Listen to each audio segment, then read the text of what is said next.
Hey everybody, welcome back to this week's comic book review, the 20th episode of my comic book reviews. And continuing along on a down note, sadly, for the beginning of this part, Amazing Spider-Man number 625. The story was good. It's Rhino once again. The only problem was the artwork was horrendous, and the old Rhino basically becomes Rhino again, and he kills the new Rhino. Basically just summed up the whole part for you. Artwork, I didn't enjoy it at all. I'm telling you guys the honest truth, they're making Spider-Man too real life. Like, Marvel's focusing too much on making them too real that I'm not feeling like I'm reading a comic book anymore. I feel like I'm reading a journal of Spider-Man. I've been saying this for God knows how long, that Spider-Man's just heading downward. There's a new storyline taking place, I believe, starting June, which involves Craven's family. If that storyline does not pick up, Spider-Man, at least Amazing Spider-Man, I will be stopping Amazing Spider-Man. As far as Webb or Peter Parker, I have no idea. It depends how those comics do on their own. Or if they're related, then yeah, they go too. But I'm being honest with you guys, Spider-Man's just not doing it for me anymore. His comic books seem very dark. It just doesn't feel like Spider... I mean, if you guys, like me, read comic books of Spider-Man from back in the 90s, that was Spider-Man. That was freaking awesome. And I think that Marvel should go back and look at the awesomeness that the 90s, other than Ben Riley, the awesomeness that made Spider-Man, because this is not good stuff. I'm not enjoying Spider-Man. I'm honestly just buying it to finish off a series. That's what it feels like to me. And the artwork just continues to go good, bad, terrible. I mean, come on. I mean, let me give you some a briefie of the artwork here. I mean, look at Spider-Man. Completely off proportion. I mean, come on. It's terrible. He looks horrible. He looks like a weenie. Sorry, I just can't. I think they need better artists for Spider-Man, because he looks like a weenie.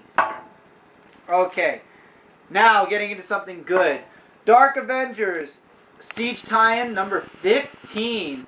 One more issue to go for Dark Avengers, and Hawkeye, or he just kills Sentry's wife and tosses her into the ocean. That's all I have to say. And finally, you get to see the Void, what the Void looks like, because I guess Siege 3, which also came out this week, showed what the Void looked like. So now you can actually see the Void in all the comic books, and it's just crazy. And when this issue ends, they're getting ready to go off to the Siege of Asgard. So this comic still takes place before Siege takes place. It's a tie-in, but it's a tie-in to the beginning of Siege. But absolutely great. One more issue to go, guys, and then there will be no more Dark Avengers. I would absolutely say pick it up. You actually get to see the Void in this issue. Next, Siege Embedded, Part 3 of 4. The news take on what's going on in Siege. This is basically the backstory of the actual story. It's a great companion to Siege, because whatever happens in Siege this is going on somewhere else during Siege. So the numbers are in sync. Like Siege 3 and Siege Embedded 3 are in sync as far as the storyline goes. I would absolutely say if you want a tie-in, this is your tie-in as far as the news crew goes. Volstagg is no longer in this issue because he's now in the Thor issues, going off and doing his thing. And with that, we have Siege number 3. Awesome part. Like I was telling Hooliganism, he's one of my friends on YouTube. You guys, I've been promoting him for God knows how long. I've been telling a lot of people to go check out his page. We predicted this. Norm goes off the deep end. I mean, basically this picture is going to say it all, guys. I'm going to show you guys a picture, and this picture is going to say it all. Norman Osborn's back to being good old Green Goblin. So, yeah, Normie goes crazy, and they hinted that Spider-Man was going to be the one that takes him out, but he isn't. He's just the one that punches him and knocks him to the ground. Ha, ha, ha, ha. And you get to see... And basically, so Norman Osborn's taken out, so now all that's left is Part 4, which is going to be the Avengers versus the Void. Everybody called it. I mean, it was predictable, but I gotta admit, the comic book is freaking awesome. It's a great big event. It's a short 4-part series. Awesome comic book. You guys should absolutely be picking up Siege. I'm enjoying Siege a lot. And with that, that ends Marvel. God damn, this was a very heavy Marvel week because now we only have 4 comics left and all 4 are DC. Okay. Booster Gold number 30. Ending the run, Dan Jurgens run, I believe, and ending the Coast City tragedy. Booster Gold is stopping people who want to prevent Coast City from happening, but because Booster Gold is like the time police, he stops them from stopping the event. And I really enjoyed it because, I mean, I loved Superman in the 90s as well. And just to see certain pictures again was freaking amazing. Here, guys, I'll show you one of the pictures that really bring me back. When Cyborg Superman completely just hauled into the Eradicator Superman. I mean, it takes you back, especially because Dan Jurgens was the artist that was working on the comic that happened when Coast City went down. It's an awesome title. You guys should absolutely have at least picked it up to 30 because Dan Jurgens, like I've said, is an awesome artist, an awesome story writer. It's been great. I have no idea if I'm going to stick with Booster Gold now that Dan Jurgens is off of the title. I will get the next issue. If I do not enjoy the story and the artwork, I will drop it. But for right now, I'm still going to be getting Booster Gold 31. This is an awesome issue. You guys should absolutely pick this up, especially if you want to see stuff that went on back in the 90s. This is a great tie-in book, bringing the present into the past. I loved it. Okay. Supergirl 51, tying into Last Stand on New Krypton. Actually, this comic takes place right after Last Stand on New Krypton Part 1.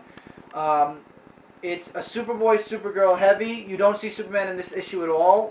That's a warning right off the bat. This is basically from the perspective of Supergirl, Superboy, and the Legion of Superheroes. The Legion of Superheroes and Superboy are off to save all the bottled cities that are in Brainiac's ship. Superboy is helping them, and Supergirl is defending New Krypton. And it's an amazing title. I'm enjoying Last Stand on New Krypton because just for the simple fact that New Krypton is going to go bye-bye. Everybody can tell that. I cannot wait for June, and I'm going to get to an issue in a little bit where things are going to finally be back to normal in the Superman comics. I cannot wait. I'm very happy for this series just for the fact that it's going to put a terrible, horrible year of Superman comics behind us. I would absolutely say pick it up because it's going to end this crap that is New Krypton. Now, the tie-in comic book for best comic of the week, in my opinion.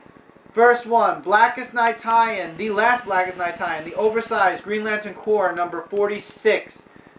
Beginning of the issue is Guy and Kyle dealing with past ex-girlfriends, passed on ex-girlfriends. Well, except Ice. Ice didn't pass on. She was just given the black ring. That was kind of the boring part. After that, the Corps, or actually Guy, finds the Anti-Monitor in the Black Lantern. And everybody goes and fights the Anti-Monitor while who is trying to escape the Black Lantern, mind you guys. And everybody tries to rescue the Monitor, the Anti-Monitor from the Black Lantern. And I'll show you guys it's an okay splash page of what's going on. I'm pulling out the Anti-Monitor. It's the bottom two. They try to get him out.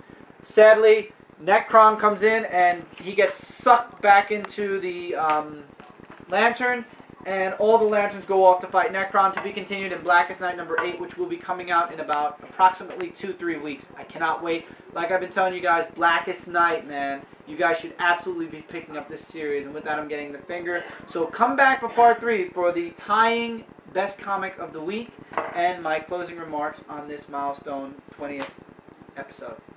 Catch you guys in the last part.